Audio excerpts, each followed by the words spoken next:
HTTV, in association with Absolute Warehouse Services, delighted to be joined by incoming chairman Phil Hodgkinson today. Phil, thanks for joining us first of all. Very busy time for you at the moment, we know. Let's start from the beginning, I suppose.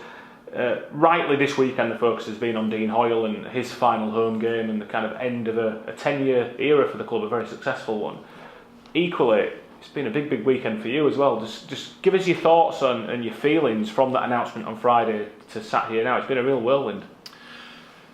Yeah, very much a whirlwind. It's been a mixture of emotions, so pride, excitement, nervousness. Dean's not only been a legend, a legend at the football club and to all the supporters, he's been a legend to me for the last 10 years and he's an almost impossible act to follow. And so it's been enjoyable, but this weekend it was important. It was all about Dean, Janet, Josh and Danny. And I tried as hard as I could to melt into the background and achieved that reasonably well. Phone's been very busy, emails have been very busy, WhatsApp's been very busy, but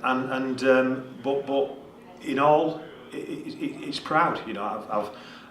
I've loved this football club for the last 40 years and continue to do so, and to have the opportunity and to be given the opportunity to become the owner and chairman of something that means so much to me is probably something that I can't really put into words. It's indescribable, but pride, honour, and now very much a serious head and get on with it.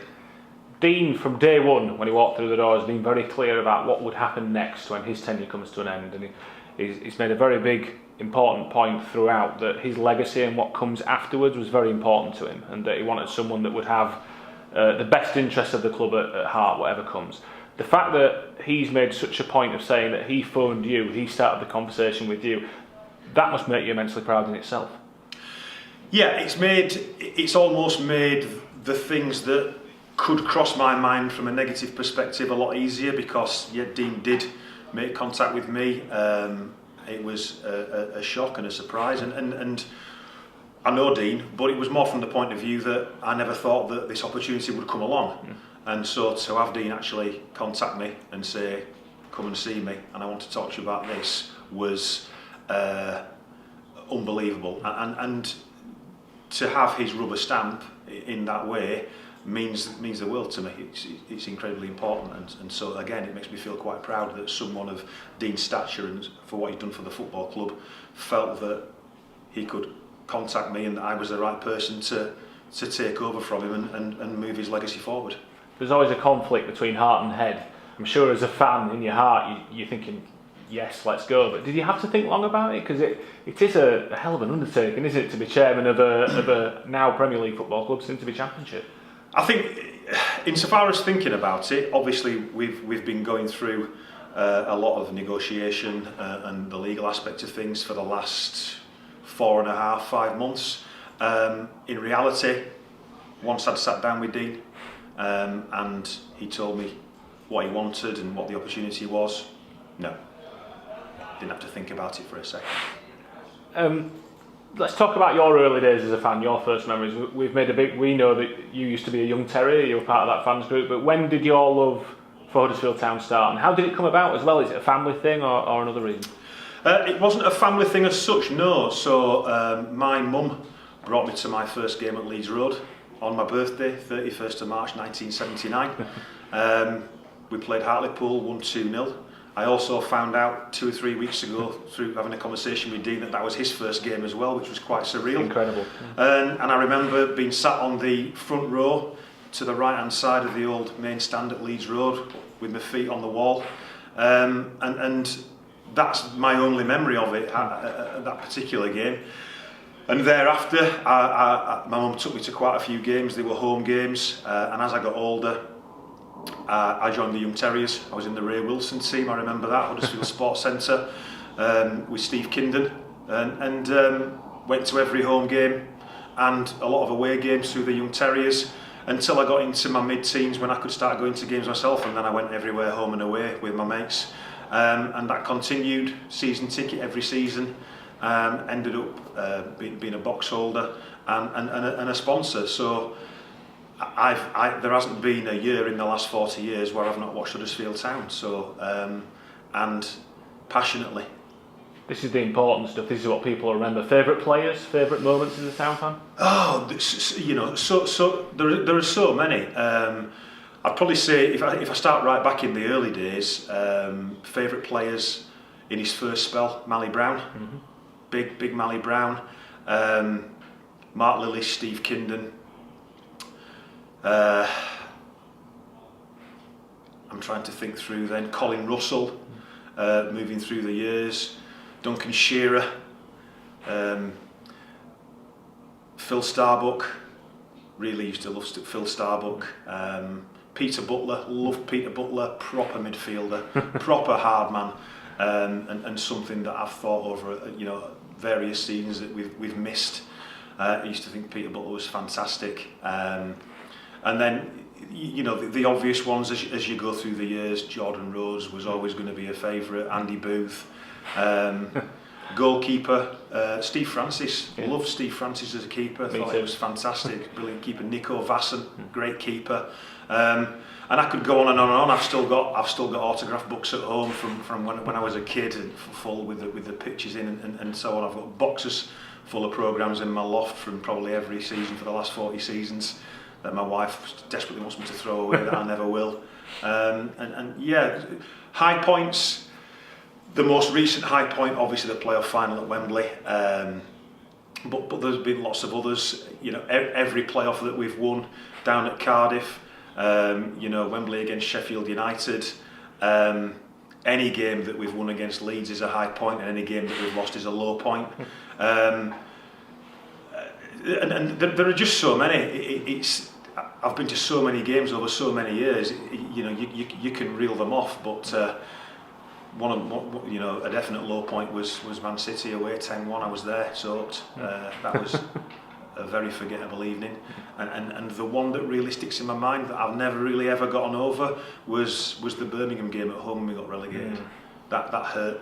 Yeah. That hurt because it was the combination of the results on that day were incredible. Yeah, it was painful. And then there was the Barnsley game at home, which was a high point and also quite an amusing point as well that I quite enjoyed, and the fallout from the Peterborough fans afterwards was fun to watch as well. You alluded to it as well. You've combined being a Huddersfield Town fan through and through with a really successful business career as well. Progressed to a box holder. Just touch on the path that you've taken to become head of Pure Business Group today. Yeah, I mean, my background is that I've been almost 30 years now in insurance and the legal industry. I set up my first company in 2001, Compass Cost Consultants. I sold that for a significant amount of money in 2013 to a PLC. Didn't enjoy being employed. I was the chief exec of a 2 billion turnover PLC. Didn't enjoy it, and had been planning for 12-18 months what my next step would be. And Pure Business Group, I think Pure Business Group I've kept purposefully below the radar for the last 4 years, and the reason for that is that what we do is very unique in the legal and insurance space. I think there's a popular misapprehension that I own Pure Legal, and the reality is that within Pure Business Group, Pure Legal is one of 20 businesses. And we do a lot of things. We don't just deal with claims, we have our own insurance products, we do funding. We lent over £250 million last year. We deal with high value financial cases. We have a technology business, we write our own websites, we develop apps, we develop technology platforms, and it's a complementary group of companies. We employ over 400 people. By the end of this year we'll employ over 600 people, and it's a very successful, very profitable business. But I like to keep below the radar. You will see that you won't find many press releases about Pure Business Group. That's on purpose. We have a Pure Business Group website, but I've held off on launching it for the last 4 years because I actually don't want to tell people about what we do, because people will want to copy what we do because it's successful.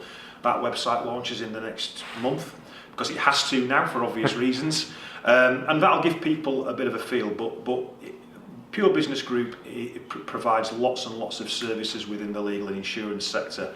and we do a lot more than just legal. We own 2 law firms, but they are 10% of the overall business group. And as well as that, you've obviously worked in football previously as well. I'm sure lots of people are aware that you've been involved heavily at Southport over the last couple of years, but just give us an overview of how that came about and almost what you've learned from that as well. Yeah, absolutely. My background in football is I played to a reasonable level as a goalkeeper. I've always loved football from being as far as I can remember. Played football, took my coaching badges to level 2. I've coached football up to under 18 level, managed football teams, and I became an agent, an intermediary for a couple of years. I was asked by a football manager to help out some young players that were in non-league that were not being looked after by their agents, and I became an intermediary. I never earned any money out of that, and that was purposeful. I did it for free because it bothered me to see players earning a very small amount of money and having money taken off them from earning £100 a week. I just feel that that's wrong, and I did it from that basis. From the point of view of Southport, people ask me this question at the time, and they ask why Southport. So there's 2 reasons. I'm getting to a point with my business where I'm very close to not needing to be there that often now. I've got a fantastic board of directors and management team that look after the company for me, and I'm there when I need to be, but I don't need to be there 5 days a week. I'm not the retiring type. The business is very successful, it's very profitable, and I'm not the retiring type, and I love football. And I saw that I would need to be busy for as long as I could walk. Yeah. And I love football, and that was the ideal next step. Why Southport? Huddersfield Town wasn't for sale. As simple as that. I live quite close to Southport now. I moved away from Huddersfield about 25 years ago, but my family are all still in Huddersfield and from Huddersfield. And owning a football club and the challenge of that was what I saw as something that would keep me occupied, motivated, focused, engaged, exhilarated, all of those words that people like me who are entrepreneurial and hopefully successful drive us. And it was a project.